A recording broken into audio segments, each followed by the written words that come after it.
Hello everyone, welcome to the study with Mayank. मैं हूं आपका मयंक। हम लोगों की यहां पर एनसीईआरटी ज्योग्राफी क्लास 12 की पाठ्यपुस्तक भारत लोक और अर्थव्यवस्था चल रही है। आज आपका यहां पर अध्याय 10वां है। यहां पर हम लोग परिवहन तथा संचार से संबंधित प्रश्नों को देखेंगे। तो चलिए स्टार्ट करते हैं आज का वीडियो। देखते हैं हमें क्या क्या डिस्कस करना है यहाँ पर। आज का पहला प्रश्न है, भारतीय रेल प्रणाली को कितने मंडलों में विभाजित किया गया है? 12, 14, 16, 18। देखिए 2024 के एंड तक आपके भारत में 18 रेल जोन थे। जो 18वां रेल जोन है ये दक्षिण तटीय रेलवे को घोषित किया गया है और इसका मुख्यालय जो है विशाखापट्टनम में है। इसका मुख्यालय जो है आंध्र प्रदेश के विशाखापट्टनम में है और ये 18वां रेल जोन है। तो यहाँ पर आपको याद रखना है, कई बार पूछा जाता है कि 18वां रेल जोन कौन सा घोषित किया गया है। ये साउथ कोस्ट रेलवे है, इसका हेडक्वार्टर जो विशाखापट्टनम में है। तो यहां पर आपका सही आंसर है डी वाला। दूसरा प्रश्न है, राष्ट्रीय जलमार्ग संख्या 1 किस नदी पर तथा किन दो स्थानों के बीच पड़ता है? ब्रह्मपुत्र, सदिया से धुबरी, गंगा, हल्दिया से इलाहाबाद, पश्चिमी तट नहर, कोट्टापुरम से कोल्लाम या इनमें से कोई नहीं। देखिए नेशनल वाटरवेज 1 जो है ये गंगा नदी में पड़ता है और ये हल्दिया से लेकर प्रयागराज के बीच में है। तो यहाँ पर आपका सही आंसर है बी वाला। जबकि ब्रह्मपुत्र पर जो सदिया से दुबरी जो जलमार्ग है ये जलमार्ग संख्या 2 है। पश्चिमी तट नहर पर कोट्टापुरम से कोल्लम के बीच में जो जलमार्ग है ये जलमार्ग संख्या 3 है। तो यहाँ पर आपका सही आंसर है बी वाला। तीसरा प्रश्न है, निम्नलिखित में से किस वर्ष में पहला रेडियो कार्यक्रम प्रसारित हुआ था? 1911, 1936, 1927, 1923। देखिए भारत में पहली बार क्लब ऑफ बॉम्बे के द्वारा 1923 में रेडियो का प्रसारण किया गया था। तो यहां पर आपका सही आंसर है डी वाला। चौथा प्रश्न है, भारत में सड़क परिवहन के संदर्भ में निम्नलिखित कथनों पर विचार कीजिए। भारत में आधुनिक प्रकार से सड़क परिवहन का पहला प्रयास 1953 में नागपुर योजना बनाकर किया गया। निर्माण एवं रखरखाव के उद्देश्य से सड़कों को राष्ट्रीय महामार्गों, राज्य महामार्गों, प्रमुख जिला सड़कों और ग्रामीण सड़कों के रूप में वर्गीकृत किया गया है। आपको यह बताना है कौन सा कथन सही नहीं है। देखिए भारत में पहली बार आधुनिक परिवहन का जो प्रयास है ये 1943 में नागपुर योजना बनाकर किया गया। हालांकि ये सफल नहीं हुआ क्योंकि उस समय जो ब्रिटिश सरकार है और उस समय के जो राजे रजवाड़े हैं इनके बीच में समन्वय स्थापित नहीं हो पाया। इस वजह से ये योजना जो है अच्छी तरह से क्रियान्वित नहीं हो पाई।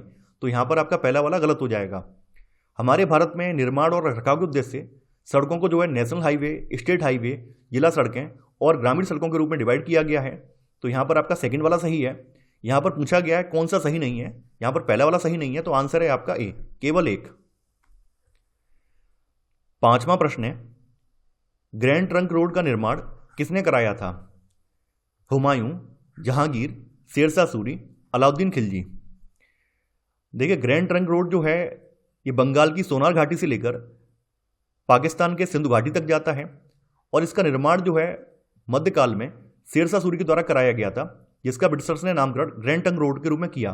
तो यहां पर आपका सही आंसर है सी वाला।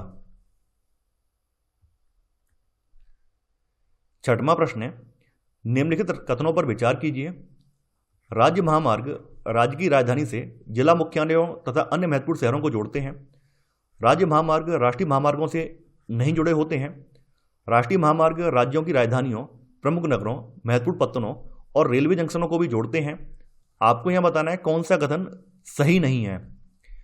देखिए यहां पर पहला वाला सही है। जो स्टेट हाईवे होते हैं ये स्टेट की राजधानी से जिला मुख्यालयों को या फिर अन्य जो महत्वपूर्ण शहर हैं इनको जोड़ते हैं। तो यहाँ पर पहला वाला सही है। इसके अलावा स्टेट हाईवे जो है ये नेशनल हाईवे से भी जुड़े होते हैं। तो यहाँ पर आपका सेकंड वाला गलत हो जाएगा। जो आपके नेशनल हाईवे हैं ये विभिन्न राज्यों की राजधानियों से, प्रमुख नगरों से और जो महत्वपूर्ण पत्तन है या फिर जो बड़े बड़े रेलवे जंक्शन है इन सबको जोड़ते हैं। तो यहाँ पर आपका तीसरा वाला भी सही है। यहाँ पर आपका केवल सेकंड वाला सही नहीं है। तो आंसर है आपका बी, केवल 2 सही नहीं है। सातवां प्रश्न है, राष्ट्रीय महामार्गों के संदर्भ में निम्नलिखित कथनों पर विचार कीजिए। पहला है, इनका निर्माण केंद्र सरकार द्वारा कराया जाता है जबकि राज्य सरकारें इन्हें अनुरक्षित करती हैं। राष्ट्रीय महामार्गों की लंबाई पूरे देश की कुल सड़कों की लंबाई की मात्र 3% है। राष्ट्रीय महामार्गों के विकास, रखरखाव तथा प्रचालन की जिम्मेदारी भारतीय राष्ट्रीय महामार्ग प्राधिकरण को सौंपी गई है। आपको यहाँ बताना है कौन सा कथन सही है।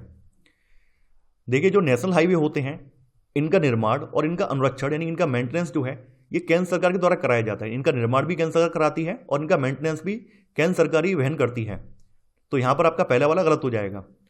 वर्तमान में राष्ट्रीय महामार्गों की जो लंबाई है ये पूरे देश की कुल सड़कों की लंबाई की मात्र 2% है, जबकि स्टेट हाईवे जो हैं ये पूरे देश की कुल सड़कों के 3% हैं। तो यहाँ पर आपका सेकंड वाला गलत हो जाएगा।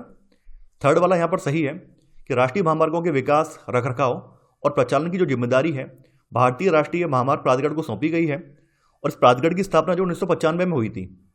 तो यहाँ पर आपका केवल सी वाला सही है, यानी केवल तीसरा वाला सही है। तो आंसर है यहाँ पर सी।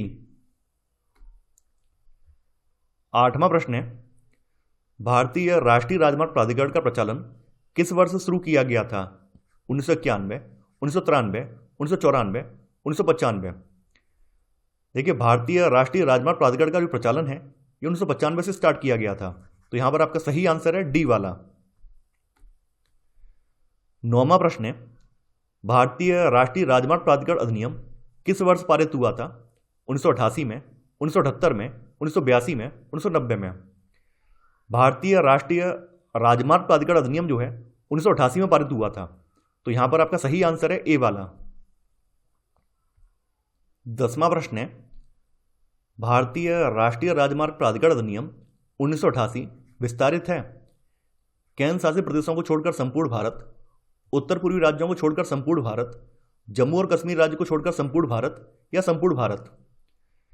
देखिए, भारतीय राष्ट्रीय राजमार्ग प्राधिकरण अधिनियम जो है ये संपूर्ण भारत में लागू है। तो यहां पर आपका सही आंसर है डी वाला। 11वां प्रश्न है, भारतीय राजमार्ग अधिनियम किस वर्ष पारित हुआ था? 1950 में, 1956 में, 1968 में, 1988 में। यहां पर ध्यान देने वाली बात यह है, कई बार अभ्यर्थी क्या होता है कि अभ्यर्थी जो है राजमार्ग प्राधिकरण अधिनियम को राजमार्ग अधिनियम समझ लेते हैं, जबकि दोनों में अंतर है। यहां पर ध्यान दीजिए, यहां पर यह राजमार्ग प्राधिकरण अधिनियम है और यहां पर यह केवल राजमार्ग अधिनियम है। तो भारतीय राजमार्ग अधिनियम जो है 1956 में पारित हुआ था। तो यहां पर आपका सही आंसर है बी वाला। 12वां प्रश्न है, राष्ट्रीय महामार्ग विकास परियोजनाओं के संदर्भ में निम्नलिखित कथनों पर विचार कीजिए। स्वर्णिम चतुर्भुज परियोजना की शुरुआत भारतीय राष्ट्रीय महामार्ग प्राधिकरण के एक भाग के रूप में की गई थी। उत्तर दक्षिण तथा पूर्व पश्चिम गलियारा परियोजना भारतीय राष्ट्रीय महामार्ग प्राधिकरण के अधिकार क्षेत्र में नहीं है। पूर्वी पश्चिमी गलियारे का उद्देश्य असम से गुजरात को जोड़ना है। आपको यहां बताना है कौन सा कथन सही है। भारत में राष्ट्रीय महामार्ग विकास परियोजना की स्टार्टिंग जो है 1998 में की गई थी। इसके पहले चरण के रूप में स्वर्णिम चतुर्भुज योजना की स्टार्टिंग की गई है और ये जो है भारतीय राष्ट्रीय महामार्ग प्राधिकरण के एक भाग के रूप में इसकी स्टार्टिंग की गई थी। तो यहाँ पर आपका पहला वाला कथन सही है। इसके अलावा उत्तर दक्षिण और पूर्व पश्चिम जो गलियारा परियोजना है ये भारतीय राष्ट्रीय महामार्ग प्राधिकरण के अधिकार क्षेत्र में है। तो यहाँ पर आपका सेकंड वाला गलत हो जाएगा। पूर्वी पश्चिमी गलियारे का उद्देश्य असम के सिलचर को गुजरात के पोरबंदर से जोड़ना है। तो यहाँ पर आपका थर्ड वाला भी सही है। यहाँ पर आपका 1 और 3 सही है। तो आपका सही आंसर है यहाँ पर केवल 1 और 3।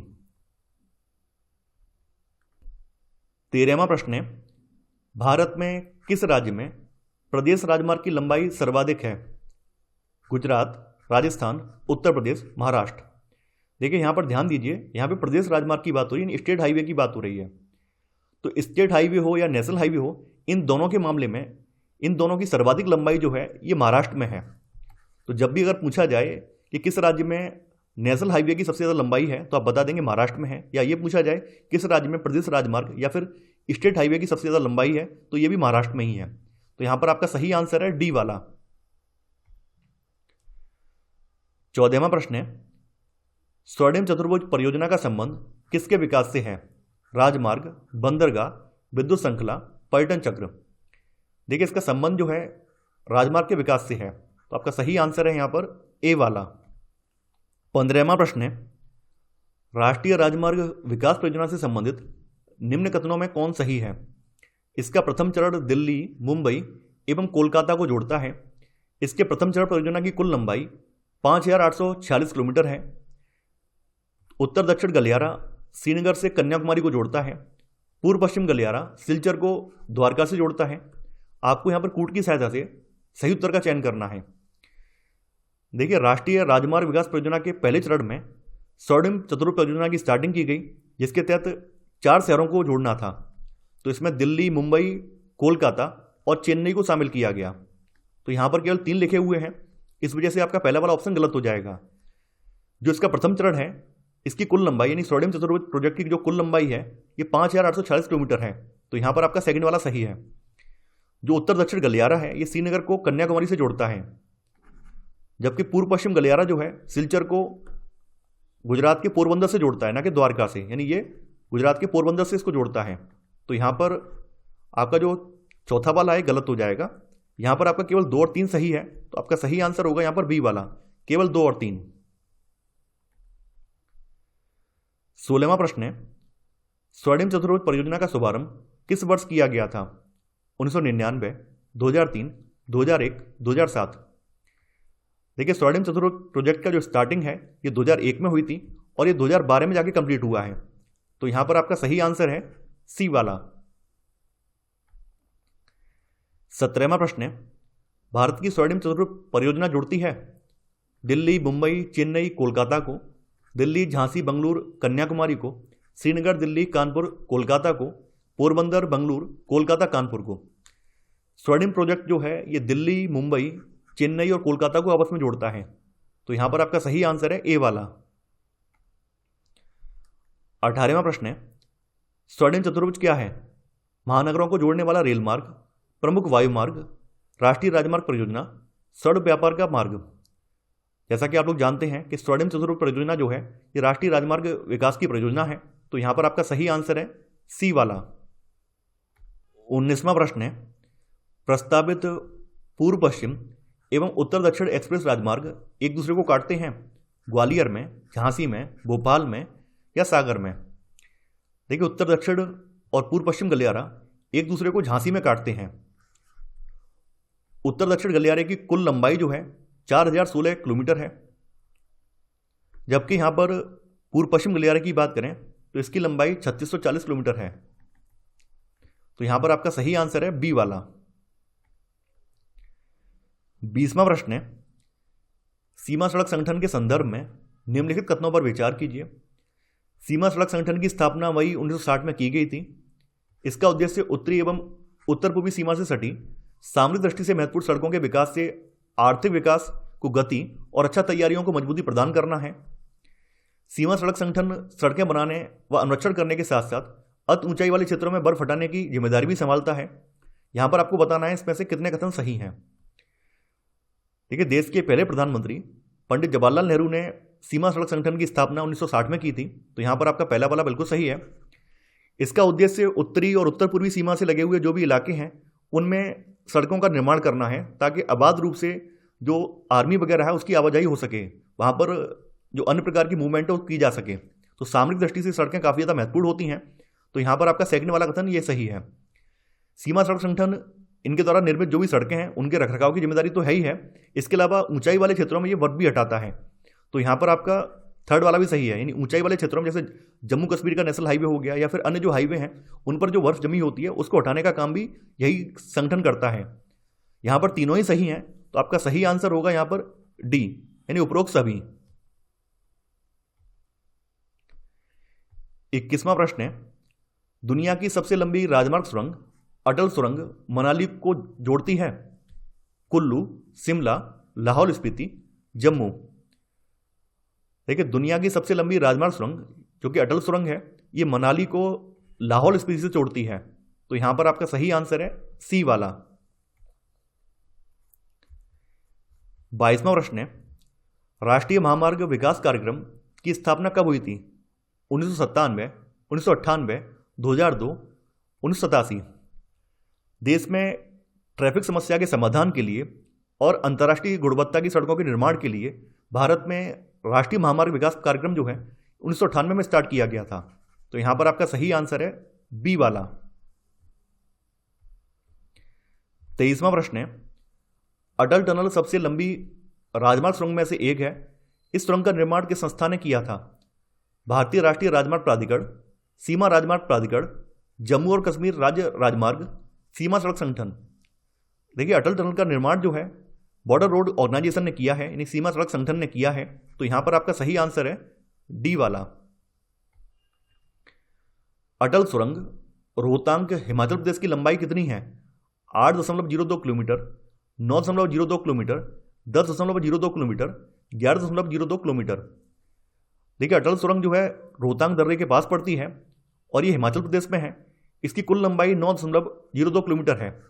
यह प्रश्न एग्जाम में पूछा हुआ है। 25वां प्रश्न है, भारतमाला परियोजना के पहले चरण की घोषणा कब की गई थी?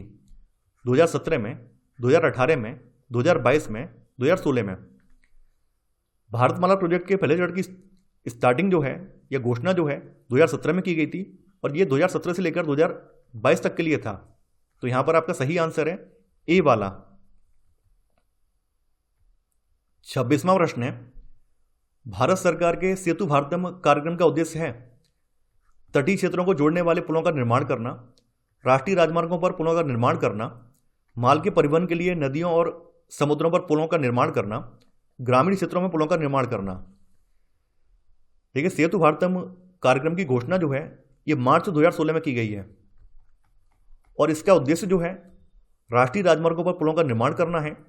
इसके तहत राष्ट्रीय राजमार्गों पर 1500 बड़े पुल और राष्ट्रीय राजमार्गों पर जो रेलवे लाइन पड़ती हैं उन रेलवे लाइनों पर 208 रेल वाले पुल बनाए जाएंगे। तो यहां पर आपका सही आंसर है बी वाला। 27वां प्रश्न है, भारतीय रेलवे ने विविध संसद के लोगों को एक साथ लाकर भारत के स्वतंत्रता संग्राम में योगदान दिया है। यह वक्तव्य किसका है? जवाहरलाल नेहरू, भीमराव अंबेडकर, महात्मा गांधी, सरदार पटेल। देखिए ये जो स्टेटमेंट है ये स्टेटमेंट महात्मा गांधी का है। तो यहां पर आपका सही आंसर है सी वाला। 28वां प्रश्न है, भारतीय रेल के संदर्भ में निम्नलिखित कथनों पर विचार कीजिए। भारतीय रेल की स्थापना 1850 में हुई। पहली रेल लाइन मुंबई से कोलाबा के बीच निर्मित की गई थी। भारतीय रेल को 14 मंडलों में विभाजित किया गया है। आपको यहां बताना है कौन सा सही नहीं है। भारतीय रेल की स्थापना जो है वर्ष 1853 में हुई है, ना कि 1850 में। तो यहां पर आपका पहला वाला गलत हो जाएगा। पहली रेल लाइन जो है मुंबई से थाने के बीच में डाली गई थी। मुंबई से जो थाने वाला इलाका है उसके बीच में डाली गई थी और जो पहली ट्रेन है ये 16 अप्रैल 1853 को इस लाइन पे चली थी। तो यहां पर आपका सेकंड वाला गलत हो जाएगा। यहां पर वर्तमान की बात करें तो वर्तमान में आपके भारतीय रेल के 18 जोन हैं। तो यहां पर आपका थर्ड वाला भी गलत है। यहां पर तीनों ही सही नहीं है। तो आंसर होगा आपका डी वाला, यानी 1, 2 और 3 सही नहीं है। ठीक है, काउंटिंग यहां से कर लीजिए, ऊपर से हो गया है यहां पर। तो ये आपका डी वाला ऑप्शन होगा। तो यहां पर आपका सही आंसर है डी वाला। 29वां प्रश्न है, भारत में रेलवे की शुरुआत किस गवर्नर जनरल या वायसराय के काल में हुई? Lord William Bentinck, Lord Ellenborough, Lord Dalhousie, Lord Canning. Bharat में रेलवे की जो शुरुआत है ये लॉर्ड डलहौजी के काल में हुई थी और लॉर्ड डलहौजी का जो कार्यकाल है 1848 से लेकर 1856 के बीच में है। तो यहां पर आपका सही आंसर है सी वाला।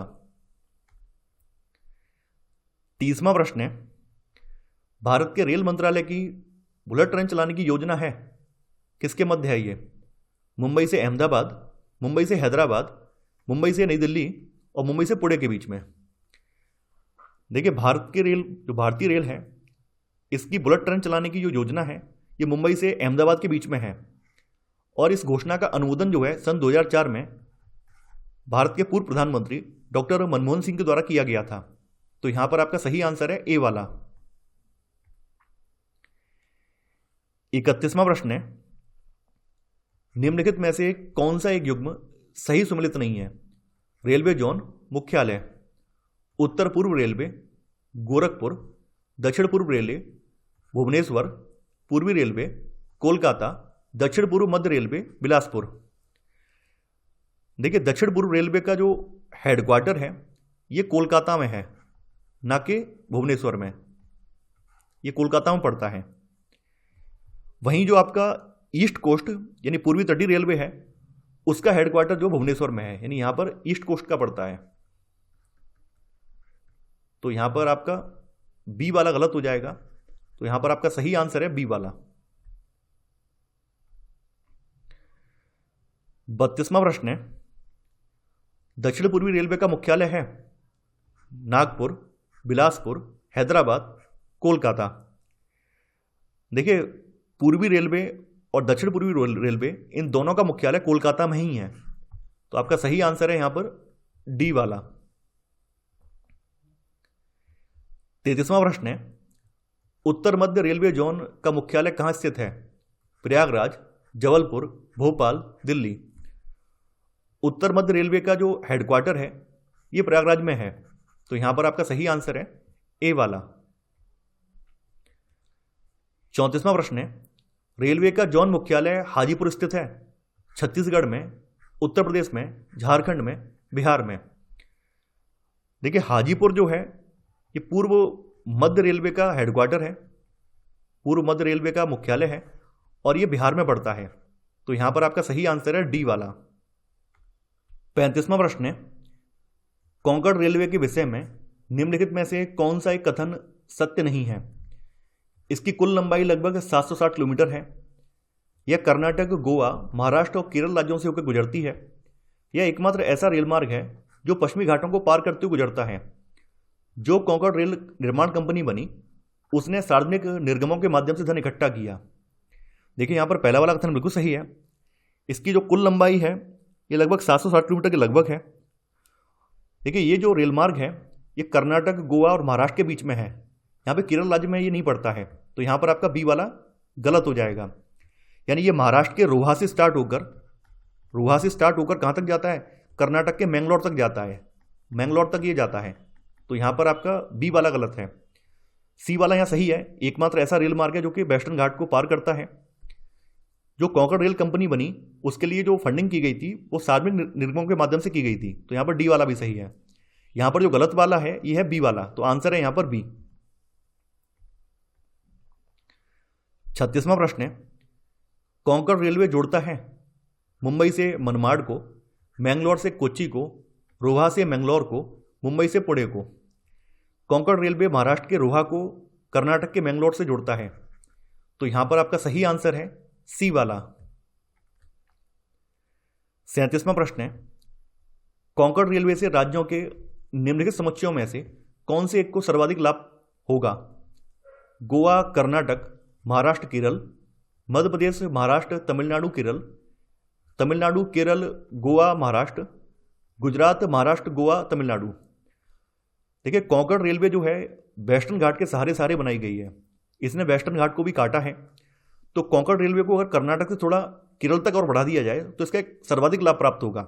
तो सबसे उचित यहाँ पर युग्म जो है वो है ए वाला, गोवा, कर्नाटक, महाराष्ट्र और केरल, तो सही आंसर है यहाँ पर ए वाला। 38वां प्रश्न है, कोंकण रेल मार्ग नहीं जोड़ता है बेलगांव को, मडगांव को, रत्नागिरी को, उडुपी को। देखिए, कोंकण रेलवे जो है मडगांव, रत्नागिरी, उडुपी इन सबको जोड़ता है, ये कर्नाटक के बेलगांव को नहीं जोड़ता है, तो यहां पर आपका सही आंसर है ए वाला। 39वां प्रश्न है, बड़ी लाइन की दो पटरियों के बीच की दूरी होती है 6.5 फीट, 5.5 फीट, 5 फीट, 4.5 फीट।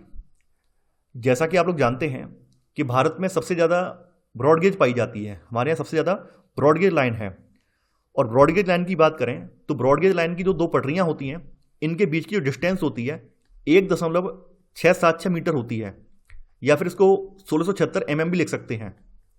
अगर इसको फुट में कन्वर्ट करेंगे तो लगभग 5.5 फीट के करीब निकलती है, तो यहां पर आपका सही आंसर है बी वाला। 40वां प्रश्न है, निम्नलिखित में से देश का सबसे लंबा आंतरिक जलमार्ग कौन सा है? काकीनाडा मरक्कम, कोल्लम कोट्टापुरम, सदिया से धुबरी, इलाहाबाद से हल्दिया। भारत का सबसे लंबा जो आंतरिक जलमार्ग है ये नेशनल वाटरवेज 1 राष्ट्रीय महामार्ग संख्या 1 है, इसकी कुल लंबाई जो है 1620 किलोमीटर है, 1620 किलोमीटर है। वहीं अगर सदिया से धुबरी की बात करें तो इसको जो है नेशनल वाटरवे 2 कहा जाता है, इसकी लंबाई जो 891 किलोमीटर है। कोल्लम से कोट्टापुरम जो नेशनल वाटरवे है, ये नेशनल वाटरवे 3 है, इसकी टोटल लंबाई जो है 163 किलोमीटर है। काकीनाडा और मरक्कम के बीच में जो आंतरिक जलमार्ग है ये NW4 है, इसकी कुल लंबाई जो है लगभग 1078 किलोमीटर है। तो यहाँ पे सबसे बड़ा जो है नेशनल वाटरवे 1 है। तो यहाँ पर आपका सही आंसर है डी वाला। 41वां प्रश्न है, निम्नांकित में से कौन सा राष्ट्रीय जलमार्ग कोट्टापुरम तथा कोल्लम को जोड़ता है? गंगा भागीरथी हुगली जलमार्ग, ब्रह्मपुत्र नदी जलमार्ग, केरल तटीय नहर जलमार्ग, गोदावरी कृष्णा बेसिन जलमार्ग। देखिए केरल तटीय जलमार्ग नहर जलमार्ग जो है ये कोट्टापुरम और कोल्लम को जोड़ता है। तो यहाँ पर आपका सही आंसर है सी वाला, और ये जो है नेशनल वाटरवे 3 है, NW3 है। 42वां प्रश्न है, तेल एवं गैस पाइपलाइन के संबंध में निम्नलिखित कथनों पर विचार कीजिए। इसमें गैसों व तरल पदार्थों के साथ ठोस पदार्थों को भी घोल या फिर गारा में बदलकर परिवहित किया जा सकता है। ऑयल इंडिया लिमिटेड कच्चे तेल एवं प्राकृतिक गैस के अन्वेषण, उत्पादन और परिवहन में संलग्न है। ऑयल इंडिया लिमिटेड को एक कंपनी के रूप में 1960 में निगमित किया गया। एशिया में पहली देशपारीय पाइपलाइन का निर्माण भारत के असम राज्य में नहरकटिया तेल क्षेत्र से बरौनी तेल शोधन कारखाने के बीच में हुआ। आपको यह बताना है कौन सा कथन सही नहीं है। देखिए यहाँ पर बिल्कुल सही है। पाइपलाइन के जरिए हम लोग गैसों को या तरल पदार्थों को या फिर जो ठोस पदार्थ हैं इनको हम लोग गारा या फिर घोल बनाकर परिवहित कर सकते हैं। ऑयल इंडिया कंपनी की स्थापना जो 1959 में की गई थी, और ये जो है कच्चे तेल और प्राकृतिक गैस के अन्वेषण, उत्पादन, परिवहन में संलग्न है। तो यहाँ पर आपका सेकंड वाला सही है, थर्ड वाला गलत है। इसका यानी स्थापना या फिर निगमन जो है 1959 में हुआ है, ना कि 1960 में। यहाँ पर चौथा वाला भी सही है। एशिया में पहली जो देशपारीय पाइपलाइन का निर्माण है तो ये ऑयल नहीं किया था, यानी ऑयल इंडिया लिमिटेड के द्वारा ही किया गया था। तो ये भारत के असम राज्य में नहरकटिया तेल क्षेत्र से बरौनी के तेल शोधन कारखाने के बीच में हुआ है। तो यहाँ पे पूछा गया है कौन सा कथन सही नहीं है, इनमें से कितने कथन सही नहीं है। यहाँ पर केवल एक कथन सही नहीं है, तो आंसर है यहाँ पर ए वाला, केवल एक सही नहीं है। 43वां प्रश्न है, भारत में वायु परिवहन का कब प्रारंभ हुआ? 1915, 1921, 1926, 1911।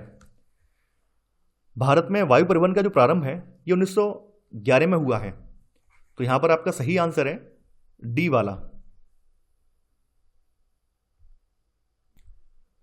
44वां प्रश्न है, भारत में वायु परिवहन के संदर्भ में निम्नलिखित कथनों पर विचार कीजिए। भारत में वायु परिवहन की सर्वप्रथम शुरुआत इलाहाबाद से नैनी के बीच की गई। वायु परिवहन का राष्ट्रीयकरण 1956 में हुआ था। भारतीय वायु परिवहन क्षेत्र में सुरक्षित, सक्षम वायु यातायात एवं संचार सेवाएं प्रदान करने के लिए भारतीय वायु प्राधिकरण उत्तरदायी है। आपको यहां बताना है कौन सा कथन सही है। देखिए भारत में सबसे पहली बार वायु परिवहन की स्टार्टिंग जो है इलाहाबाद से नैनी के बीच में 1911 में डाक सेवा को भेजकर की गई थी।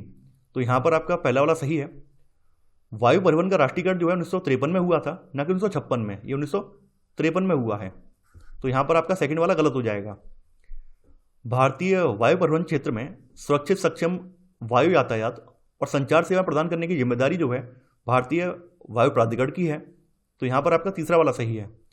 यहाँ पर आपसे पूछा गया है कौन सा सही है, यहाँ पर 1 और 3 सही है, तो आंसर है आपका ए वाला, केवल 1 और 3। 45वां प्रश्न है, संचार जाल के संदर्भ में निम्नलिखित कथनों पर विचार कीजिए। सभी वैयक्तिक संचार तंत्रों में इंटरनेट सर्वाधिक प्रभावी एवं अधुनातन है। भारत में रेडियो का प्रसारण रेडियो क्लब ऑफ बॉम्बे द्वारा प्रारंभ किया गया था। ऑल इंडिया रेडियो सिर्फ सूचना शिक्षा कार्यक्रमों को ही प्रसारित करता है। उपग्रह आर्थिक एवं सामरिक दृष्टि से महत्व नहीं रखते हैं। आपको यह बताना है कौन सा सही नहीं है। देखिए वैयक्तिक संचार साधनों में पत्र आदि आ जाते हैं, टेलीफोन है, टेलीग्राम है, फैक्स, ईमेल, इंटरनेट, ये सब शामिल हैं। इन सब में इंटरनेट जो है सर्वाधिक प्रभावी और सबसे ज़्यादा नवीन यानी कि अधुनातन है। तो यहाँ पर आपका पहला वाला सही है। भारत में रेडियो का प्रसारण जो है रेडियो क्लब ऑफ बॉम्बे के द्वारा 1923 में प्रारंभ किया गया था। तो यहाँ पर आपका सेकंड वाला ये भी सही है। ऑल इंडिया रेडियो सिर्फ सूचना और शिक्षा कार्यक्रम ही नहीं चलाता है, बल्कि एंटरटेनमेंट भी कराता है। आप इस पर गाने वगैरह भी सुनते हैं, तो ये मनोरंजन भी कराता है। तो यहाँ पर आपका थर्ड वाला गलत हो जाएगा, क्योंकि लिखा हुआ है सिर्फ, केवल यही काम कराता नहीं, केवल यही नहीं कराता है, बहुत सारी चीज़ें कराता है। जैसे एंटरटेनमेंट भी कराता है। कई बार क्या होता है, कई बार जो विश्लेषण भी देता है, एनालिसिस भी देता है, मौसम का हाल भी बताता है। उपग्रह की बात करें तो देखिए उपग्रह संचार स्वयं में एक विधा है। उपग्रह जो संचार की स्वयं एक विधा है, क्योंकि उपग्रह के जरिए अन्य प्रकार के संचार साधन संपन्न हो पाते हैं। तो उपग्रह जो है आर्थिक और सामरिक दृष्टि से काफ़ी ज़्यादा महत्वपूर्ण होते हैं। तो यहाँ पर आपका चौथा वाला गलत हो जाएगा, क्योंकि यहाँ लिखा हुआ है ये आर्थिक और सामरिक दृष्टि से महत्वपूर्ण नहीं होते हैं। यहाँ पे पूछा गया है कौन सा सही नहीं है, यहाँ पर तीसरा और चौथा सही नहीं है, तो आंसर है आपका बी वाला, केवल 3 और 4। 46वां प्रश्न है, ऑल इंडिया रेडियो का नाम बदलकर आकाशवाणी किस वर्ष किया गया? 1937, 1947, 1957, 1967।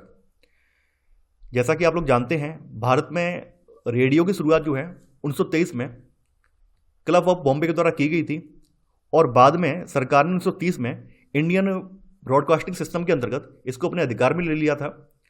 फिर 1936 में इसका नाम जो है ऑल इंडिया रेडियो रख दिया है, और 1957 में इसका नाम बदलकर आकाशवाणी कर दिया गया है।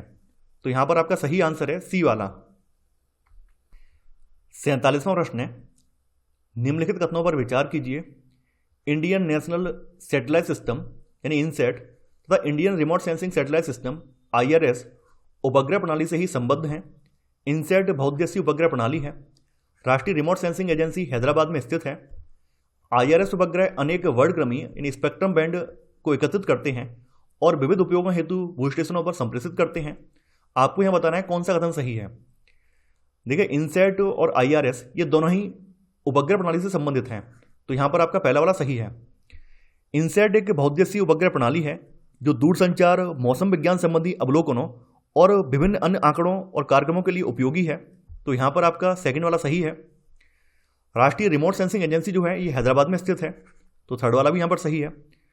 जो IRS 1A उपग्रह है इसको 1988 में रूस के बैकानूर से प्रक्षेपित किया गया था, और ये जो है ये भी विविध उपयोगों हेतु भू स्टेशनों पर डेटा संप्रेषित करता है, तो यहां पर आपका चौथा वाला भी सही है। यहां पर सभी सही हैं, तो आंसर होगा आपका डी वाला, यानी 1, 2, 3 और 4। तो ये था हमारा आज का वीडियो। आई होप आपको आज का वीडियो पसंद आया होगा। आप लोग इस वीडियो को लाइक और शेयर करना बिल्कुल नहीं भूलें। तो आज के लिए इतना ही। Thanks for watching. जय हिंद।